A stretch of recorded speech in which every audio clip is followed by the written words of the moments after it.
going on? Welcome back to 100% NUFC. I hope you are all doing really well. So it's match preview time. If you haven't been on this channel before and you don't know how the match previews go about, this is how they're structured. So we're going to be talking about the opposition Wolverhampton Wanderers, and then we'll talk about my team Newcastle United, and then we'll wrap things up by giving you my predicted 11 with a score prediction, and at the end of the video you can put your comments in down below. If you are new to this channel, don't forget to hit that subscribe button. It's free. My aim is to try and reach 1,600 subscribers by the end of this month, Christmas time. I'm about 4 or 5 away, so if you can go along and subscribe, that would really mean the world to us. If you are enjoying the content, don't forget to hit that thumbs up.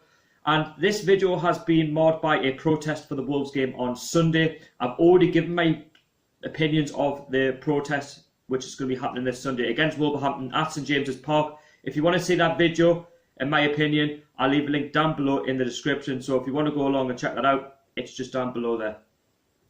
Anyway, let's jump into it. So let's look at the Premier League table and talk about Wolverhampton Wanderers. So Wolves currently find themselves in 12th place, currently on 19 points. They have won 5, drawn 4 and lost 6.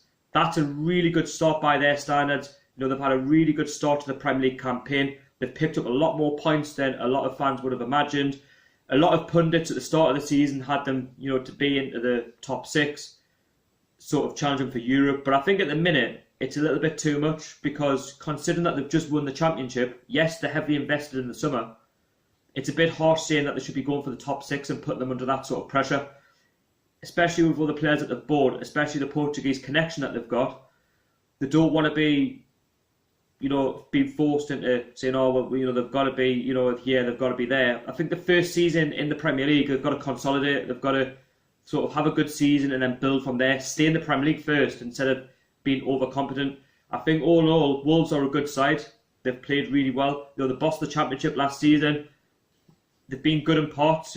Some games they played really well. I mean, the first 3 months, they were winning back-to-back games.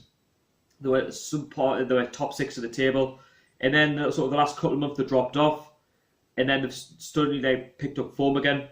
The last game out was at home to Chelsea. They beat them by 2-1, so they've picked up form at the right time. And they're a team not to be messed with. They've got some really good players that we've got to watch out for, such as João Moutinho, that magic midfielder who they signed from FC Porto. He likes to make things happen. He likes to get forward. He doesn't only like to bring people into the game, but he also likes to take shots himself, work the goalkeeper.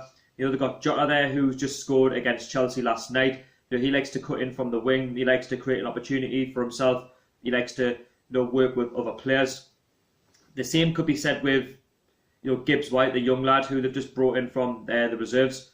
He's a young lad. He's up and coming. He's made his debut.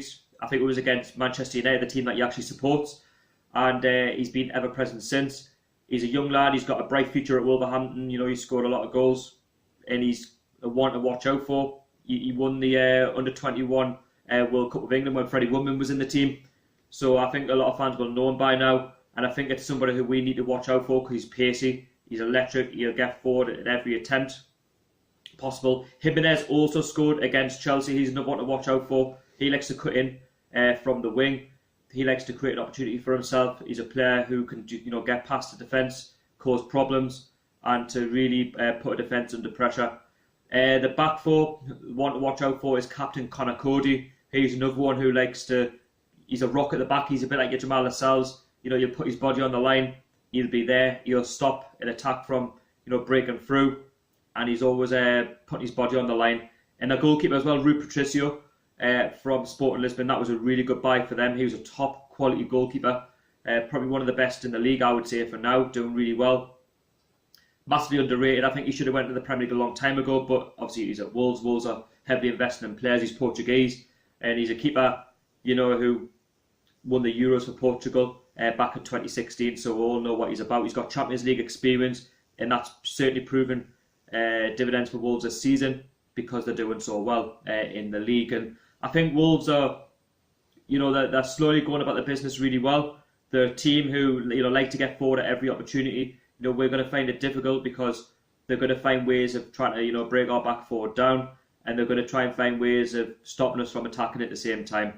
Anyway, let's talk about my team, Newcastle United. So Newcastle, we come off the back of a draw against Everton. We drew 1-1 last night at Goodison Park, which is a good result. It stops the rot of that 3-0 defeat against West Ham 4 days ago at St James's Park.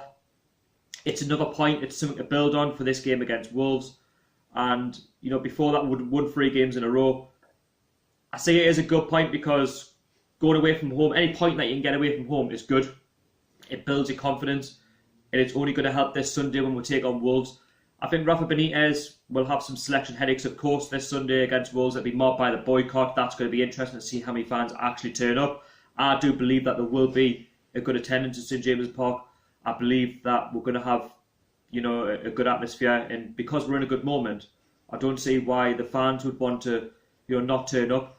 I believe that there's going to be, you know, a good spirit about the squad. You know, we've got a good point against Everton, so we'll want to use that against Wolves to our advantage. I think Rafa Benitez will tactically set up to defend as he always does. You know, we'll play from the back, and then we'll sort of counter-attack at every one time. I think also Wolves are going to be a tough team to break down because they've got a good team, because they're mentally well drilled. Nuno Espirito will have them to defend well and hit us on the counter-attack. And then I just think after that, you know, it just depends how we take the game to Wolves. I think it's important that we'll get an early goal. We'll get the first goal. If we can get the first goal, Wolves haven't got the best record away from home. So it's important that, you know, we can exploit that and we can get points. We need points on the board because we're only 4 points clear of the relegation zone. If we can get 3 points, then I think it's good for us. I think the team that Rafa Benitez will pick on Sunday will be Martin Dubravka in net. The back 5, if you like to say. I think it'll be DeAndre Yedlin, it'll be Shaw, Fernandez, Lascelles, possibly Clark, and then you'll play Ki Sung-young with Diarme, and then you'll have Richie coming back in for Jacob Murphy with Kennedy, then Perez and Solomon Rondon. So that's my predicted 11. In terms of a score prediction, I'll go 2-1 Newcastle. It'll be a tough game, but as long as we're show up and we get the 3 points out, all that matters, and then we'll move on to the Huddersfield game and try and do the same. And I just think it'll be a tough game. Obviously, I hope the boycott doesn't have a massive say on the result. Let's hope it's a positive one. And if the takeover talks are going to happen, they've got to happen sooner rather than later. Anyway, that's just been my preview of the game, my score prediction and predicted 11. If you agree or disagree, put your comments in down below. And you let me know your score prediction. Are you going to the game? Are you going to be part of the boycott? Yes or no? Let us down below in the comments. If you are new, don't forget to subscribe, hit the like button. And until the next one, it's been Shortly speaking. How are the lads?